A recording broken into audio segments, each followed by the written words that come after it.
Good morning. My name is Father Joshua Bennett. I'm a priest in the Diocese of Lafayette, Indiana. I'm visiting this weekend. My family, my brother and sister-in-law live here in town, and I make the annual pilgrimage for the Cowship Festival that is held every year. Very holy pilgrimage. But it's good to get away and to take a vacation. Everybody needs a vacation, especially, or even priests. And it's good to see my nephew, he's 3 years old, and to spend time with them when I get the opportunity. And it's great to come back here. If you go regularly to the 10:30 Mass on Labor Day weekend, you probably recognize me. This is probably the 4th year in a row. So, hello again. Today's gospel is a continuation of the gospel from last Sunday. Last Sunday we heard about Peter receiving the keys of the kingdom from Christ. And Peter is called the rock on which the church will be built, that rock of steadfast faith. In contrast, we have this week's gospel. You are Satan.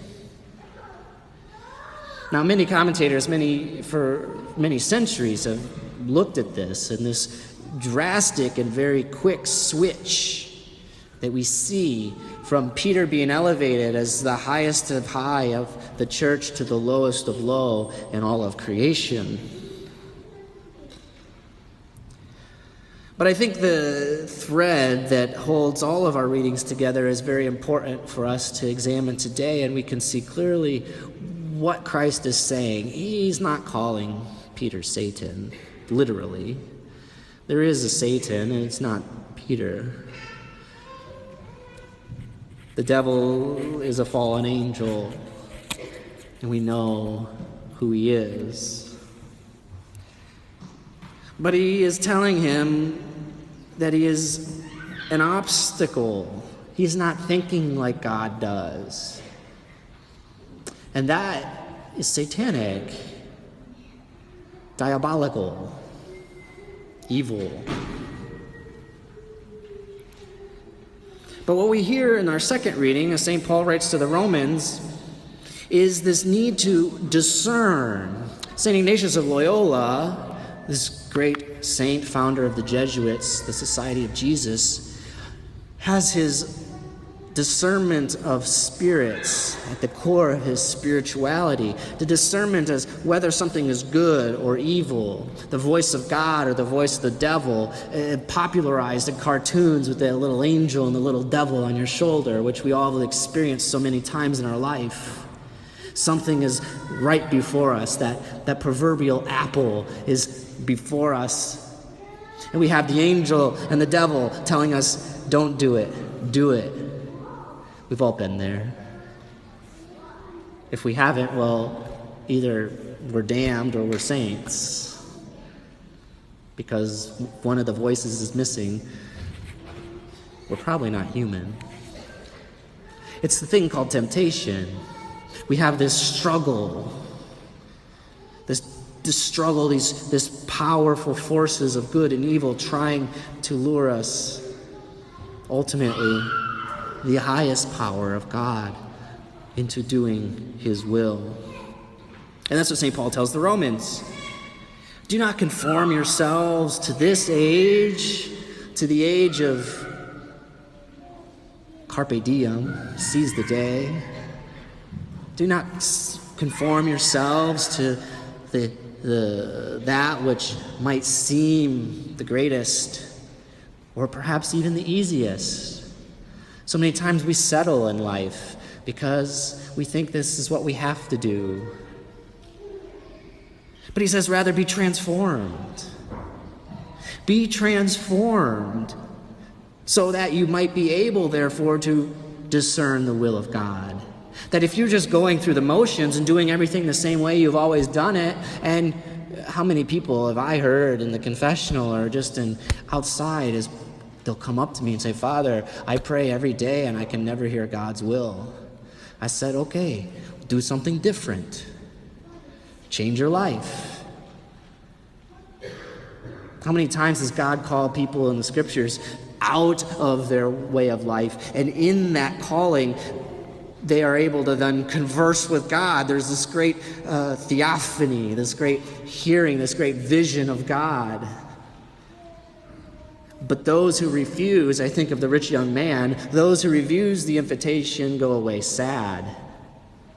The rich young man says, God, what must I do to obtain holiness, to obtain heaven? Jesus says, sell all your stuff, all your belongings, and come follow me.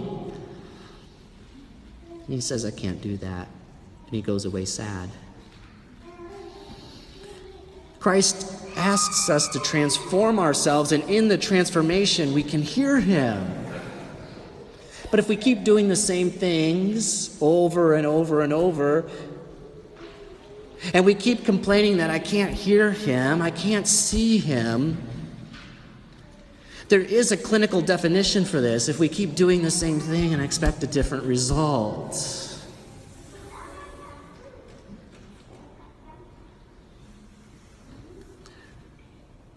So Christ says, change the pattern.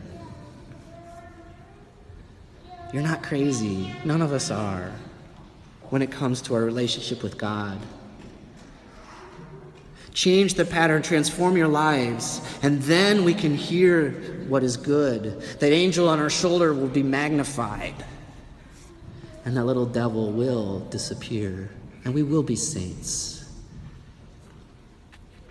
Discernment, therefore, is listening, which is an active skill, out of love. A love that we hear in our first reading from Jeremiah that burns in the heart. Not settling for what looks easy or maybe the status quo or what we've always thought we should do our whole lives. But as the Holy Spirit inspired Jeremiah and St. Paul, he inspires all of us here today as well to know that God speaks to us always. Acknowledging, therefore, in our lives that voice as truth will cause our hearts to burn within us. So powerful, so true will that recognition be that we won't have to discern anymore. St. Ignatius tells us we will know that it's God's will once we have allowed ourselves to be transformed and cast away those evil spirits trying to seek our destruction. It burns like a fire, and we feel it in every ounce of our skin. We might even feel, as Jeremiah says, even trapped by our bones, by our bodies, because our desire to follow that seems hampered just by our very lives and our conditions. And we see this by the lives of the apostles. They leave everything. They leave their families, their friends, their homes to follow this carpenter's son from Nazareth. Because he wasn't just the carpenter's son from Nazareth. They could see, right? Think of the men on the road to Emmaus, the disciples. Were not our hearts burning within us? Were not our hearts on fire when he was with us? And now he is gone, and they are saddened. And Christ says those great words of institution, take and eat. This is my body. And when he says those words, their hearts again are filled with fire, filled with love. And they know he has not left them. He has always been there. Love is to find, is to complete the journey. Love is the fulfillment of our heart's desire. St. Augustine says, we just celebrated his feast. Love is where we are destined. Just as God himself is love, it's he to whom we are destined towards. It's where our trajectory is heading. It's the destination on our GPS programmed in our minds and our hearts and our souls. But this love is also to be intimidated in our lives. It's to be a reflection of the love we have for God, but also the love we have for our neighbor, which is how Christ takes 613 laws of the Old Testament and compresses them down into 2 simple ones that even a child can remember. Love the Lord your God with all your heart, with all your mind, with all your strength, and love your neighbor as yourself. Love.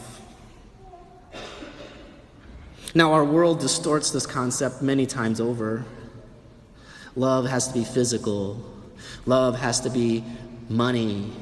Love has to be a whole bunch of things. But true love is imitation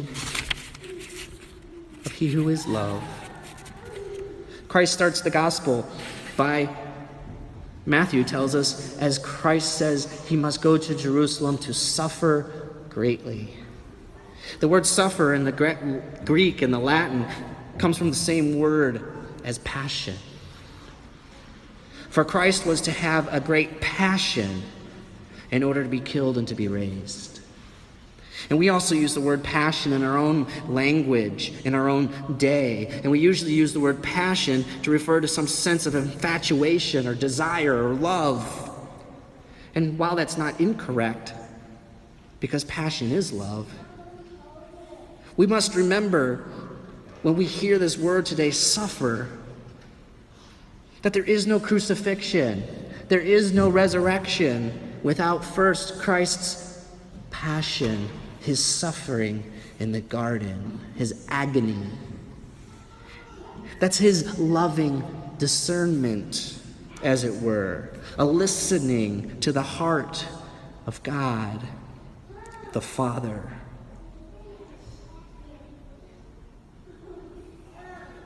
Peter is called the devil not because he's a sinner. If every sinner were the devil, well, we'd all be there, myself included. Rather, he is called the devil, as Christ says, because he thinks not as God does, but as man. Because God leads with his heart. And Peter got trapped, like so many of us, trying to lead with our minds. St. John says in his first letter, God is love. Of course, God is truth. God is all wisdom. God is all things. But above all and first of all, he is love. And when we imitate this love, we can grasp the gift of love in our own lives. And when we grasp it, we never want to let go of it. We become rocks like Peter, the foundations from which our faith and our hope are built.